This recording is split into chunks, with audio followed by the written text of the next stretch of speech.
Imagine a world where you knew that you mattered and you belonged. The people cared about you because we were so darn good at listening to one another, no matter how different we are. That is what Sidewalk Talk is doing by putting listeners on sidewalks all over the world so that we can practice the art of connecting.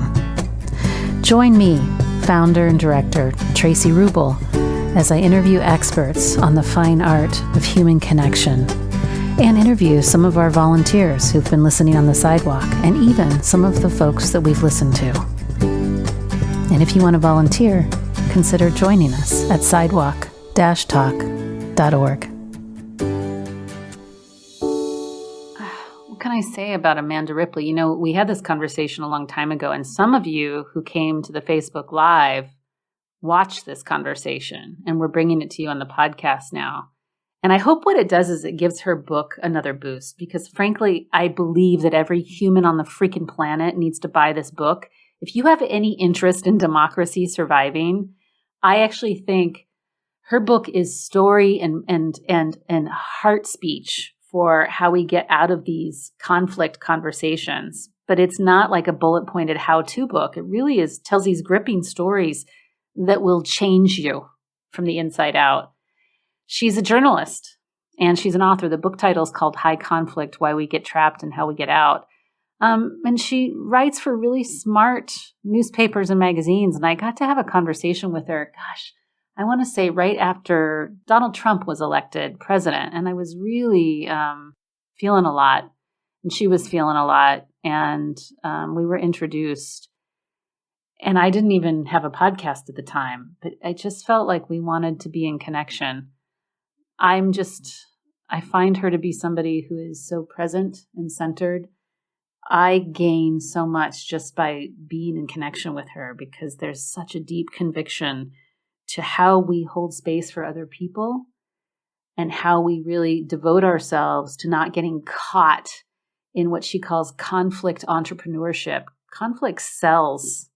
And it doesn't matter whether you're liberal or conservative leaning, conflict sells stuff. And, this is such a good conversation. And I feel like I want to bow down to her for the work that she does and the earnestness she does it. So, oh my gosh, I'm just going on and on. Amanda Ripley, listen in.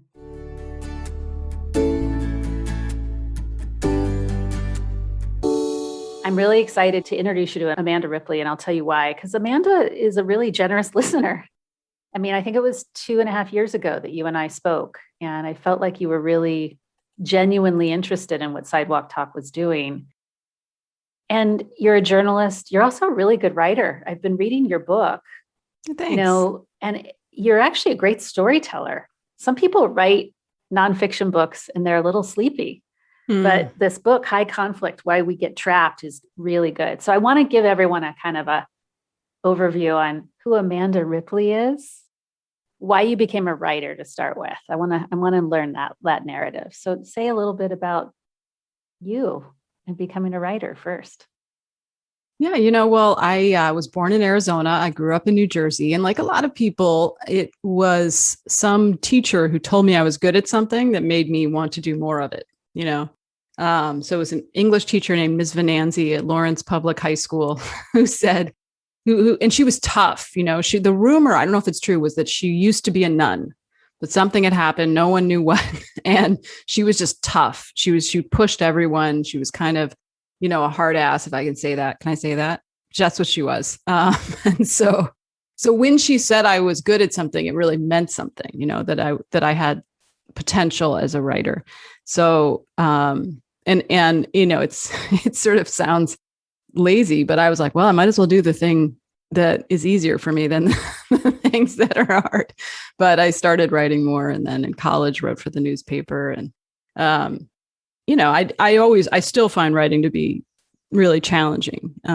It's not gotten easier for me. I'm not like, Stephen King writing a book every 3 weeks. And I've written 3 books, and each one of them has been a lift, and it's taken a while. So, but it's an incredible, just a ridiculous privilege to go around interviewing people about their lives and trying to tell those stories with, any amount of fidelity to what actually happened. And so it's been, that's piece of it is probably the most sort of exciting piece, is being able to drop into people's lives and try to learn from them, which you get, right? I want to toot your horn, though. I know that capitalism and who you write for shouldn't mean anything, but it does. You've written for I really love The Atlantic. You've written for The Atlantic, which I love The Atlantic because I feel like the scholarship and their thought-provoking articles. But who are some of the different outlets that you write for and have written for? Well, I got my start at a place called Washington City Paper in DC, which was a free alternative weekly in the 90s. And nobody read it, but we got to write these 8,000 word stories. And we got really good editing from people like David Carr and Eric Wemple, who were great journalists. And so it was a really a gift to be able to have, older, wiser, talented editors treat you like anything was possible, even though, again, no one was reading these stories. Let me just be clear. It was really, but we acted like we were really going to change the world. And I don't know how you create that alchemy in an organization, but it's very cool. And I was lucky to work there with some amazing colleagues like Ta-Nehisi Coates and Michael Schaefer and lots of people who went on to do great things. And so after that, I spent 10 years at Time Magazine, speaking of capitalism, and I worked in New York and DC and Paris for them. And then I've pretty much been writing books and feature pieces for places like The Atlantic since then. Awesome. Cool. Thanks you have a lot of humility about oh, good. Kind of being part. Okay. I pride myself in my humility. Maybe that's why your writing is good. So you and I spoke right after the US presidential election. And I think, to be honest, I felt like I had a little, the last one. Yeah. 2016. Yeah, 2016 election. Yeah. and I've got to be honest with you. You actually hung out with me for a good hour, which never happens with somebody of your stature who have never met before. And I felt like I kind of got a free therapy session in my dialogue. Oh, that's funny, because I felt like I did. Oh, good. Oh, good. Even better. I really enjoyed that conversation. Yeah. We kind of went all different places, but it was salve for me. I'm so glad that you wrote this book, and I'm really excited by it. I told you before we went live, I said, "Oh, we're going to have a Sidewalk Talk book club with your book." Because you have really outlined conflict. But I got to ask you, I'm going to ask you a hard question now. It's going to be a little provocative. Are you ready? Okay, I'm ready. I get a little pissed off at the people that are writers and journalists, because sometimes I think they stoke the fires of high conflict. And Definitely. I'm wondering if there's any part of you that wrote this book as a form of atonement for that. Yeah, for sure. I mean, I think I don't feel like it's done, though. I feel like I'm always at risk of being a conflict entrepreneur. And it's just only recently that I've understood that that's a thing with a name and something to watch out for.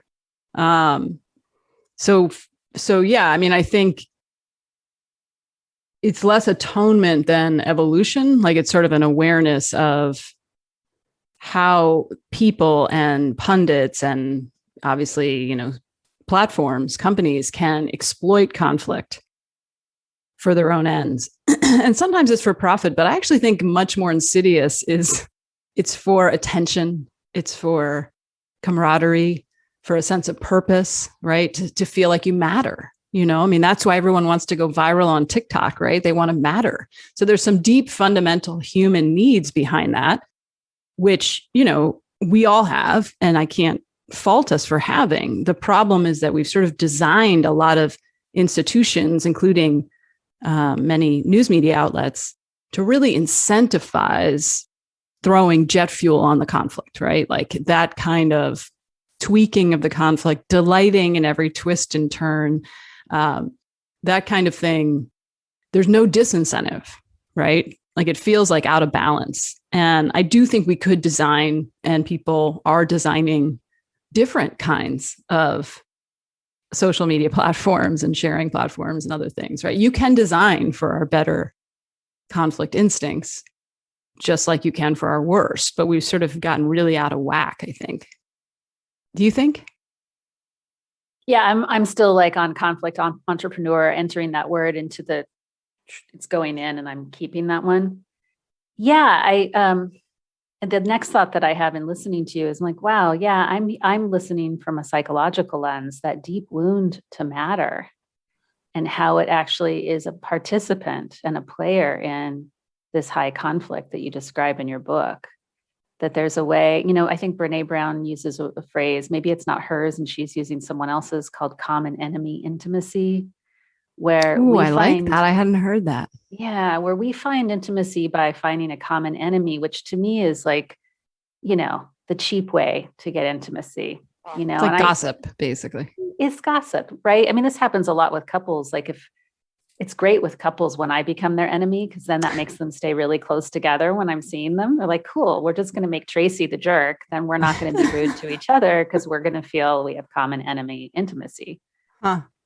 And so I think that this need to matter has us almost seeking out this kind of bizarre, heightened, just treacherously high conflict, because it gives us a sense of, I was just watching some battle show with my husband last night. It gives us this sense of going into battle together and you love each other and you've got blood all over your clothes and, we're just going to be loyal to the death. It sort of feels like that sometimes. Yeah, right. No. And it's like, how do you keep that in balance? Right. Because there is a really positive, healthy source from which that comes, right? To want to belong, to want to matter. I have can I tell you a very quick, funny, common enemy intimacy story now that I know that phrase? Okay. So one of the more fun parts of this book, High Conflict, was talking to people who study conflict in outer space. Because it won't surprise you, Traci, because you know humanity, to know that there's always conflict. And even among astronauts, like when you put humans together. Oh, okay. I thought we were thinking of like with aliens. I'm like, whoa, we've got some other problems here. Okay. Where is this makes sense. Conversation going? Yeah. So yeah, I should have clarified among humans. So particularly now, because NASA wants to do these deep space missions to Mars, which are of such a duration and you're so out of communication that you just cannot have high conflict on a space flight, right? So I talked to people who are doing these simulations of space flights, of deep space missions, where they literally put like 6 strangers, aspiring astronauts, into a windowless concrete building for like 17 months, and they don't get to have real-time contact with anyone. I mean, it's like they're going to Mars. They do all the same things, and then they study how much conflict they have, among other things. So on the longest simulation of a deep space mission to date, which was 17 months, there were 49 conflicts that they bothered to report. There are many more, right, that they didn't report. But one of the most common guaranteed kinds of conflict on every mission is between the crew up in space and ground control down on Earth, right? And I was talking to to an aspiring astronaut who's in the book, who said that in his experience on one of these simulations, he noticed how when ground control would send some request that was just super annoying, he could bond with his other fellow crewmates by pointing at, can you believe what this guy said? And it felt so good, right? And that's what we're talking about. And it was important, though, also because he needs those people and he needs to get along with them, right? Now, you can build that kind of intimacy other ways. This is a cheap way to build it, right? At the expense of someone else. And it's ultimately can be quite destructive, right? Because ground control needs the crew to be in communication with it. So there are other ways they've come up with to try to build that intimacy. And we can talk about that if you want. But I just thought it was a fun example of how because astronauts, are not normal. Like it's 75 times harder to be selected as an astronaut for NASA than to get into Harvard. Like it's an extreme, unusual person. Wow. So, and they get all this conflict management training, and they're just unusually psychologically and physically resilient under stress. And so they're not like, for me, it would be a disaster in outer space. But the point is, even they cannot resist the magnetism of us versus them conflict. with ground control. Yeah. Well, and that's something you take up in your book a lot is the us versus them. And Niobe Way, who's been on the podcast, she's a researcher on dehumanization, and she's at NYU. Highly recommend you. And she could connect up. Talks about how dehumanization is just such a big part of, especially American systemic organization and interactions. So I'm curious to ask you, what did you go into writing the book assuming, and where did you have your mind changed along these lines of us versus them and dehumanization? Yeah, I think one of my like tricks with all my books is to follow people who have been to the other side, like people who, in this case, were stuck in high conflict and got to good conflict, and then try really hard, and I don't always succeed, to let them lead to some degree, let their story be the story that I tell. And it's hard to let go because you do go in with preconceived notions about, what you want to have happened and how to explain. And so just, there are so many examples, but to take one of the people I follow is a man named Curtis Toller, who grew up on the south side of Chicago and joined his first gang when he was about 9 years old, and ended up rising through the ranks of his organization, and through a series of events got sort of locked in a vendetta with a rival gang, which later he would realize was based on mythology, something that just wasn't true, like many vendettas. But anyway, so he eventually shifted out of that high conflict. He now helps young men and women who are at risk of getting shot or shooting someone else in Chicago. But one of the things he taught me is that you have to really distance the conflict entrepreneurs in your life, right, to get out of high conflict. And that made so much sense. And I really kind of loved this idea of, we just have to like shut down the conflict entrepreneurs, right? And we have to move them off our feeds and move them out of our lives. And I do think there's a lot to that, especially when you're trying to make that shift or not get caught in high conflict. But the thing about Curtis is he just never gives up on anyone because he's been there. He's been a conflict entrepreneur, right? For years, a violent conflict entrepreneur. And so he doesn't let me get off the hook with that. He'll say like, you have to try to understand the conflict entrepreneur. Like, what are the layers of motivation? And how can I, if they're 90% conflict entrepreneur, how can I speak to that 10%? That's something that Gary Friedman, the conflict expert I followed, also says. So, I often will, it's embarrassing to admit, but in my quest against the us versus them adversarial system and culture we're in, I can easily fall into the trap of creating a new them, right? Which is the conflict entrepreneurs. And I still think we need to name them and talk about it and label it, but I also have to own up to the fact that I have been a conflict entrepreneur, and I can be easily. It comes quite naturally to me. Like I can easily go on a rant about something I think is wrong or unjust, or, and sometimes that's okay, right? Like that's motivating. But what you don't want to do is start lumping together huge swaths of humanity and sort of collapsing them into cartoons that you don't really know. So for Curtis, just to end this digression, for Curtis, and he talks about why, what was motivating him as a conflict entrepreneur in his gang. And he said the first thing was a historical conflict. Like his organization was at war with this other one. And there was a sense of purpose and meaning and justice where there was none in Chicago, right? There was no justice. And there still isn't. Most Black people who get killed in Chicago, no one gets arrested ever.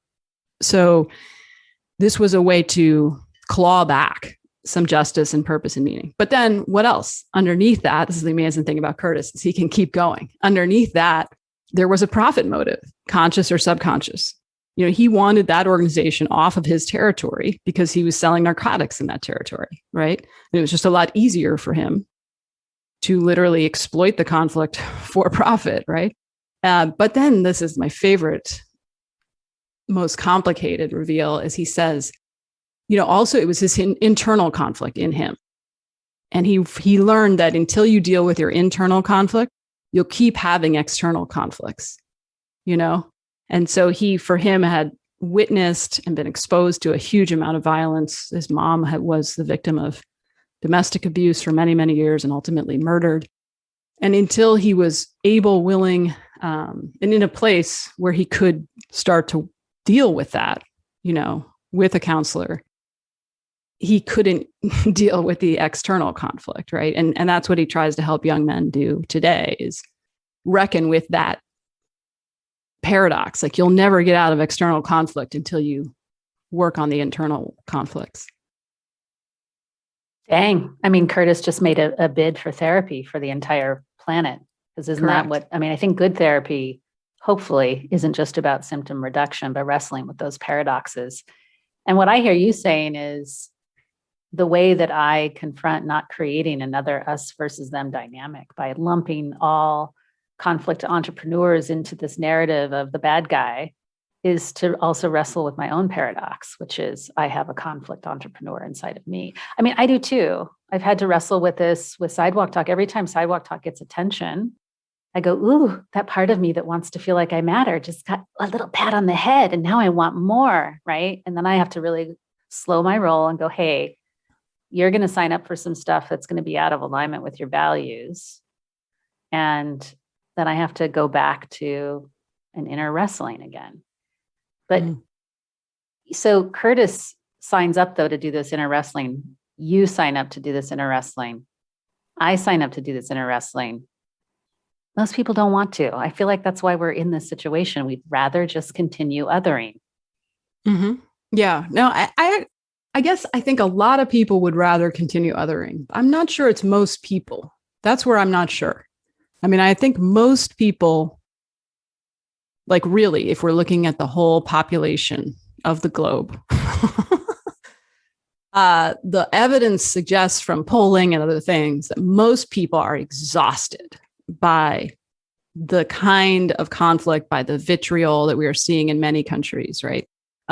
Certainly I can speak to the US, where we know from really cool research that an organization called More in Common has done, that it's really about 30% of the country that's really, in the high conflict, that's like engaged on the right and left, 15% each roughly, who are just, consuming a lot of political news, who are really in high conflict. And they also have, by the way, the most distorted view of each other, right? So the more in the conflict you are, the more mistakes you make about each other. But anyway, meanwhile, there's this exhausted majority, as More in Common refers to them, who really want major social change, and they want less toxicity in the conflict. So both at once. They don't necessarily want moderation or centrism, but they want less toxicity, less dehumanization.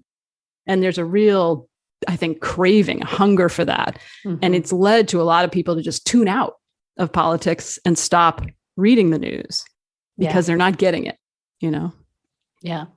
Yeah. So as I'm listening to you, I'm going to tell you what just arose in me. I had a bunch of different bullet points that came up. I'm like, whoa, lots of skill building. We need to do lots of skill building. But I also felt a little daunted by how much skill building we need to do. My mind kind of went to, I lead a couples group where couples come together. And we have this class that we teach at Sidewalk Talk called Wish You Knew Me. And it's designed specifically for intimates who have conflict around politics or vaccines. And we give them a conversation guide. So not like a stranger, but I didn't know you did that. That's cool. We just did it last November. And I think what was most amazing in that, relative to we had so many married couples show up where one person voted for Trump and one person voted for Biden. And that's a huge, fascinating. Yeah, and there's people there's so much pain around this. So that's awesome that there's somewhere. We're going to try to push more of this, because I kind of forgot about it for a while, but I just got a message from one of our listeners and they said, gosh, I just used the Wish You Knew Me conversation guide with my mom and it made everything so much better. I'm like, really? This is great. All right. I'm writing this down because people come to me all the time, and I'm like, There's a lot of advice out there about how to talk to people across divides, but most of it feels really thin, and I feel like this makes more sense. This is actionable. We actually created a little, well, we were talking earlier about my little paper card. We actually created a paper invitation that you're supposed to mail to the person. You say, hey, I want to have a conversation with you. And It's really sweet. And they said, and here's a conversation guide, and you need to prepare for the conversation. And then we literally walk them through telling a couple childhood stories that sort of tease out their values. Wow, that's really cool. So that they're not getting into the deep end of the pool right out the gate. Right. No, there's an art to this, and just none of us, almost no one knows it, but there is an art to this, and you have to learn it. You can't just plunge in. But I'm curious, I know this is a crass question, but did you record any of it, or is it all like private? No, I'll send you the recording of the live session. I don't have any of their faces, but it was about 75 folks. It was one session that turned up. And now we're going to record it into little mini lessons because it went so well. I didn't mean to do a plug for Wish You Knew Me when I was talking to you. But this is right on target, right? I mean, there are something like 40 million Americans who stopped speaking to someone in their lives over the 2016 election. So, it's more now, right? That's a lot of pain. Yeah. That's a lot of pain. And it's like, it's particularly heartbreaking. And I'm wondering if this resonates with you, because once you have the privilege to witness a lot of these conversations when they do go well, which is hard, right? You realize what a loss it is that it's not happening more, because there are real profound disagreements. Like, I'm not saying we should all agree or get along, but like some percentage of that 40 million doesn't have to be in so much pain. Yeah. I don't know what percentage, but like some percentage. And that's just a travesty, really. Yeah, no, we did another thing that I'll share with you because I know it'll excite you. Where right after George Floyd's murder, we got Black and white folks together and just started listening to each other. And it was hard because there were folks that attended the first meeting that were in high conflict zone. It was just about the self-righteous. And I'm not interested in tone policing. But I also think you can create a container and say, hey, this is what this container is for.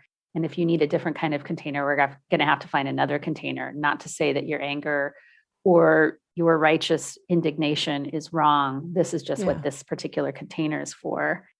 And the group decided to carry on. So 2 members of the team still lead it to this day. And one of the members and I just did a presentation 3 weeks ago where she shared a story of her own about a racist experience she had. She's Black. And I shared a story about my own white saviorism and how it bit me in the ass. And we just were able to hold space and not sort of make it about tropes about Black people and white people, but really hear each other's humanity beneath that all. Wow. That's cool. You've been doing cool stuff since I last well, that one we didn't programatize. We just, I learned something from this group. This idea, capitalism will have us productize things, and then it doesn't really listen to the community, right? Because someone at the top is trying to create a product to sell, right? But what if it's not the product the community wants? So when we started listening, the first thing one of the older Black women that joined the circle said to me is, oh, great, another white person defining the space. I'm like, oh, yeah, you're totally right about that. So let's shift gears and co-create on the fly right now. And that's how we've done it every time. And I think that there's something to be said. And I think this goes back to a question that you talked about before we went live, about how can countries listen to their people better? But I don't want to veer off too much because we're still talking about conflict, but we can rope around. And I feel like I'm talking too much and not doing enough listening. So no, this is great. And I actually have a question for you, though. Is that allowed? Can I ask a question? It's allowed. Like when you're doing those conversations about race, for example, how do you find works best to try to deal with the power imbalances around that? Like, okay, so there's some research that shows that the less powerful group in a high conflict, and this research was between Palestinians and Israelis, but they found that it was really helpful in ways you could measure for the Palestinian group to feel heard by the Israelis, but not so much for the Palestinians for the Israelis to feel heard by the Palestinians. Now, I don't love that because it creates this sort of dichotomy. And I think probably everybody needs to feel heard, right? But there is a power imbalance as there is in our racial conflict. So how do you I'm just curious, I don't have the answers, but like, how do you deal with that in the room? Yeah, I think that the folks that have more positional power have to be super flexible at being called out on their positional power in a really humble way. Like when the older Black woman said to me straight up, hey, you know what? You're defining the space. But at the same time, I've also consulted with I don't consult, but given feedback to some folks where a white person was called out for their positional power, but it devolved into high conflict. I don't think that's helpful either. I think that there has to be a set of agreed upon ground rules for how all conflict is going to be resolved. Mm-hmm. And when I call you out on your positional power, because there's other stuff going on besides race, there's somebody's personal psychology to bear too. Totally. Right. And other identities, like I could these other identities. Yeah. Right. Like there's many other, there's gender, there's class, there's like lots of things are happening. Yeah. But I'm still learning. So I try to get really smart people like you on the podcast and pick their brains about this. That's what I'm trying to do. Like I've been trying to get Glenn Singleton of Conscious Conversations on for a long, long time. So folks like that, I think have really got the corner on the market and they do this well. Yeah. It is a craft. I mean, it is really, I remember a minister that I interviewed for a story for the Atlantic once up in upstate New York. He said to me, I always think of this. He said, speaking about politics, let's say just writ large, political speech is an art. Like it is not something you just do without any training or trial and error. And he said for his first 5 years as a minister, he didn't dare talk about anything controversial behind the pulpit. But you can't stay in that space, right? You have to go into the conflict, into the hard stuff, challenge your congregants, right? But the one challenge we have now is that everyone has a pulpit, right? And yet no sort of upskilling in how to manage that. What actually persuades people? It isn't, your intuition will not help you here, right? Your intuition does not lead you in a good place on Facebook or YouTube or Twitter. Your intuition, and there's cool research on this, like when people post something on Facebook that they think is a fact, a political fact that is helpful to the public, they think they're doing a service. It's actually perceived by their followers as an opinion and maybe not so helpful, So there's this always, even in person, as you know, right, from your couples that you work with, there's always an illusion of communication, like a belief that we have communicated when we have not. And of course, online, it's like, on steroids.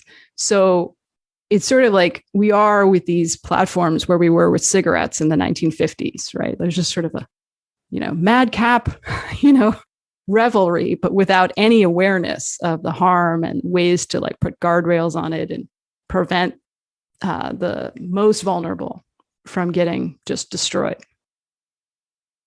Yeah, that's really powerful. So are you not a fan of social media then? Well, I use it. So I'm a hypocrite, I guess, but I try to use it differently now that I've learned from people like you. I mean, I do like active listening on Twitter when someone comes after me. If they comes after me is too strong, but if they are pushing back on something I've said, if they seem like it's in good faith, it is not just just bait, I will try to like hear them. Ideally I'll take it off Twitter, make it a DM, but ideally over the phone if I know the person. But like, really try to get curious. And that does, I know this, it does change everything. Like it is like a magic wand, even on social media, which is kind of cool. Yeah, totally. I've just had this happen so many times too.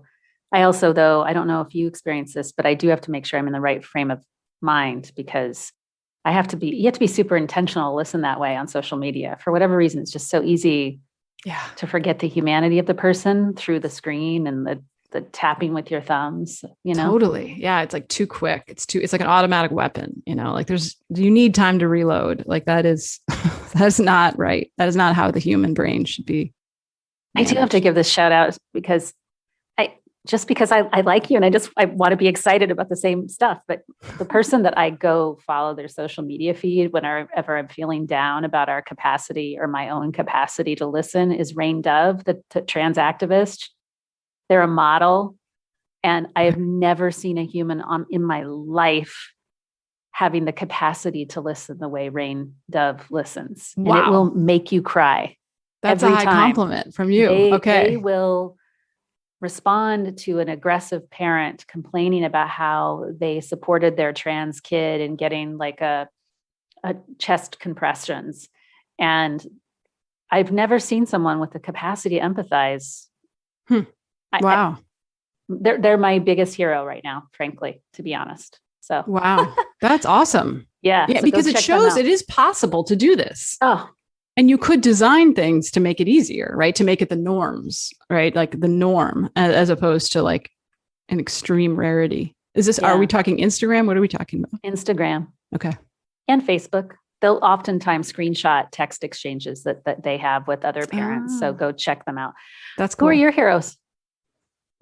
Well, the people I followed in the book are right on my mind right now. I have their pictures all around me to help me remind myself while I'm doing all this, book publicity of what the purpose is. Like, just like you were saying, it's easy to be like, ooh, the book got picked up by CBS and you get this kind of ego involvement in it. And the reason is not about me. Like the reason is these people that I've had the privilege to follow and learn from. I mean, one of them, Caleb Follett is a conservative Trump supporter from Michigan who works in his local prison, who I write about towards the end of the book, who went on this exchange program, essentially, with liberal Jewish New Yorkers, invited them into his home. They stayed with him for 3 days. He moved his whole family around so they would have a place to sleep. And they went on all these, field trips. I was there. Luckily, I got to go with them.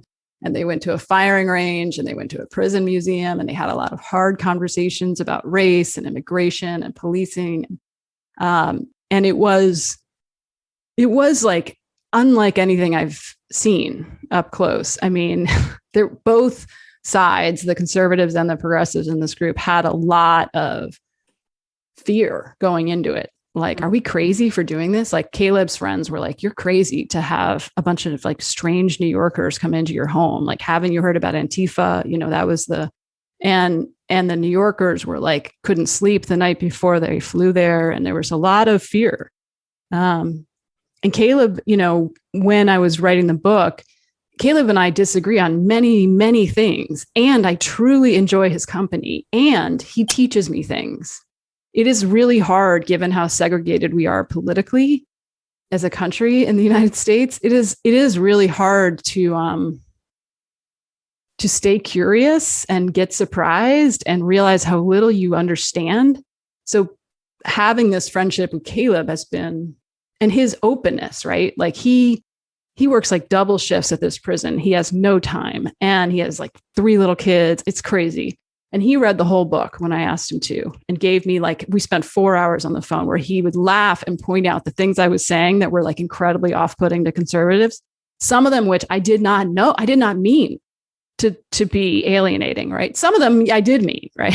But like, it's good to know, like there's certain things that I didn't need to phrase in that way, not realizing it was a trigger word for half the country, right? Which is like, so I guess that's a long answer to your question, but he is a hero of mine for being willing to keep, we really do listen to each other, and he sends me YouTube videos of things I'd never, and I learn from them, so he watches way more YouTube than I do. So it's nice to have, someone. He's your YouTube curator of conservative. Exactly. Of conservative things to watch. I'm glad to have him between me and, all the content on YouTube. That's sweet. There's something very, you're talking, I hear friendship. I hear like a potential for you said camaraderie, even friendship. And, yeah, in my community in San Francisco, I'm in Germany now, I've told you, but I would be accused of being disloyal if I were friends with someone like Caleb. And How dare I? Right. I shouldn't even listen to somebody on the street that's like Caleb. and have had people leave our organization because I was willing to listen to people. It's like, okay. It's like so painful, isn't it? Like I get that a lot too. And here in DC where I live, it's very politically homogeneous, at least on national politics. And I remember a few years ago, like early on in the Trump administration, talking to some friends of mine who I adore and respect and all these things. And I said, there needs to be, so we're not marrying, dating, or living next to or working with people of other political persuasions. It's a big problem. Anytime you do that, you get prejudice, you get stereotyping. And she just said, I don't really want to talk to them. They're racist. I was like, oh, okay. Like, I don't even know how to respond to that. And it just shuts down the conversation. I don't know why that's the end of the conversation. Many people are racist. I'm sure I have been racist.